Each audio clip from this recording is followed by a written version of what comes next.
Jangan minum air kalau kamu belum tahu tentang hal ini. Inilah sebuah cerita tentang seorang pria berusia 22 tahun yang mendadak kejang dan koma setelah minum air. Hai, aku Dr. Greg, tempat kamu belajar pelajaran medis yang menarik agar kamu dapat menikmati hidup kamu lebih sehat dan lebih bahagia. Kita sebut saja sebagai Budi. Malam itu, ia sedang berkumpul bersama dengan teman-temannya. Ia bermain sebuah permainan gunting batu kertas, dan apabila siapa yang kalah, harus minum segelas air. Karena Budi tidak terlalu mahir dalam permainan ini, akhirnya ia terus kalah, dan kalah. Akibatnya, dia harus minum hingga 20-22 gelas air dengan total 6 liter dalam 3 jam.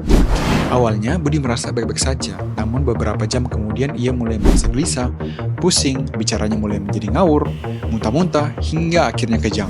Karena panik, teman-temannya membawa Budi pergi ke rumah sakit.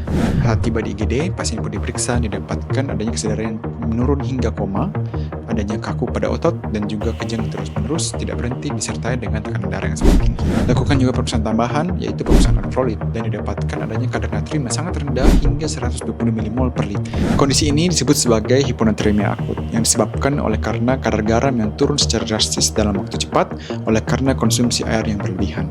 Lakukan juga pemeriksaan MRI pada kepala, dan didapatkan adanya pembengkakan pada otak yang dapat berakibat fatal hingga kematian. Pada hari perawatan kedua dan ketiga, kondisi pasien semakin membaik, namun kejang tetap dirasakan, maka itu diagnosa ditetapkan sebagai epilepsi sekunder oleh karena gangguan elektrolit. Pada perawatan hari kelima dan keenam, kondisinya pun semakin membaik, kesadarannya pun semakin pulih dan kejangnya pun semakin berkurang.